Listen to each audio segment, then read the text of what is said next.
Today I'm going to be talking about a very common tool that's used in estate planning, and I think you're going to find it helpful and interesting. I'm going to be talking about a pour-over will. A pour-over will is different than a standalone traditional will because it's used in conjunction with a living trust, and it acts as a catch-all to transfer any assets that were left out of the trust, and it pours them over into the trust when the trust maker passes away. Now, you might be asking, Amit, why wouldn't the assets have been in the trust to begin with so you don't need a pour-over will? Good question.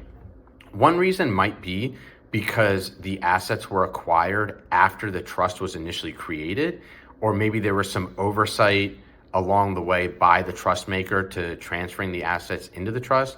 But either way, a pour-over will is going to distribute the assets to the trust so they can then be distributed to the beneficiaries based on the terms of the trust. Now, unfortunately, because the pour-over will assets weren't in the trust when the trust maker passed away, the pour-over will assets are going to have to go through probate. And a personal representative is going to have to manage that process.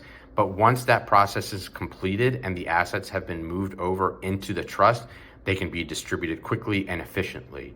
So a pour-over will, although it doesn't avoid probate altogether, it's going to minimize probate, and it's a great complementary tool to a living trust. Next time, I'll be talking more about living trusts specifically and trusts as a whole.